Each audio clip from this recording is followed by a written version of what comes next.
മലപ്പുറത്ത് നിന്നും തത്സമയം നമുക്കൊപ്പം ചേരുന്നുണ്ട്. Ashkar, very good morning. എന്താണ് ലീഗുമായി ബന്ധപ്പെട്ടൊരു പ്രധാനപ്പെട്ട വാർത്തയുള്ളത്? നേതൃയോഗം ഇന്ന് പാണക്കാട് നടക്കുന്നുണ്ട്. ഇന്ന് സ്ഥാനാർത്ഥി പ്രഖ്യാപനം ഉണ്ടാവില്ല. ഇന്നലെ അറിയിച്ചത് സ്ഥാനാർത്ഥി പ്രഖ്യാപനം ഇന്ന് ഉണ്ടാകുമെന്നാണ്. പക്ഷെ നിർഭാഗ്യവശാൽ സ്ഥാനാർത്ഥി പ്രഖ്യാപനം ഇന്ന് ഉണ്ടാവുന്നില്ല. അതിലെന്താണൊരു തടസ്സം? ഈ സ്ഥാനാർത്ഥികൾ പൊന്നാനി മലപ്പുറം വെച്ചുമാറുന്നത് സംബന്ധിച്ച് എന്തെങ്കിലും തർക്കങ്ങളുണ്ടോ ലീഗിൽ?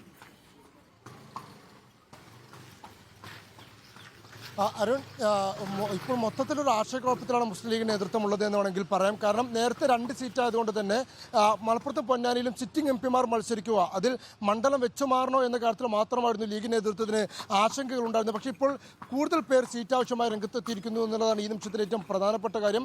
യൂത്ത് ലീഗ് സംസ്ഥാന കമ്മിറ്റിയാണ് ഇപ്പോൾ സീറ്റ് ആവശ്യപ്പെട്ടുകൊണ്ട് നേതൃത്വത്തെ സമീപിച്ചിരിക്കുന്നത്. സംസ്ഥാന കമ്മിറ്റി ലീഗ് നേതൃത്വവുമായി ഇപ്പോൾ ചർച്ച നടത്തുകയും ചെയ്തിരിക്കുന്നു.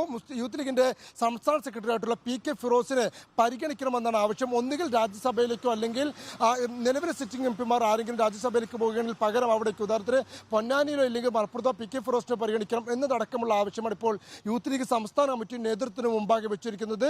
സ്വാഭാവികമായും ലീഗ് വലിയൊരു ആശയക്കുഴപ്പത്തിലേക്ക് എത്തിയിരിക്കുന്നു. അതിനോടൊപ്പം തന്നെ KM ഷാജി ഉൾപ്പെടെയുള്ള മുസ്ലിം ലീഗിലെ മറ്റൊരു വിഭാഗവും സമാനമായ രീതിയിൽ സീറ്റ് ആവശ്യമായി രംഗത്തെത്തിയിട്ടുണ്ട്. അവർ ചൂണ്ടിക്കാണിക്കുന്ന കാര്യം, സിറ്റിംഗ് എംപിമാരിൽ ആരെങ്കിലും രാജ്യസഭയിലേക്ക് പോവുകയാണെങ്കിൽ KM ഷാജിനെ പൊന്നാനിയിലേക്ക് പരിഗണിക്കണമെന്നുള്ള ആവശ്യമാണ് ഇപ്പോൾ KM ഷാജിയെ പിന്തുണയ്ക്കുന്ന വിഭാഗം ഉയർത്തുന്നത്.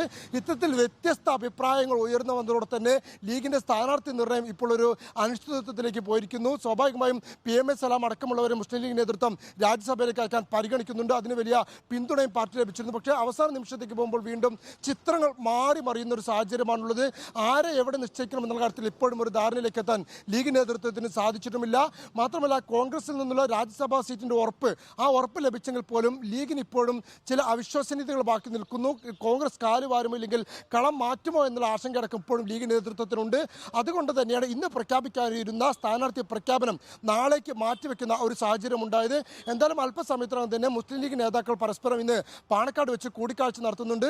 ചില ധാരണകളൊക്കെ തന്നെ ഇതിന് ശേഷം ഉണ്ടാവുമെന്നാണ് നമുക്ക് മനസ്സിലാക്കാൻ സാധിക്കുന്നത്. അരുൺ. Okay, thank U.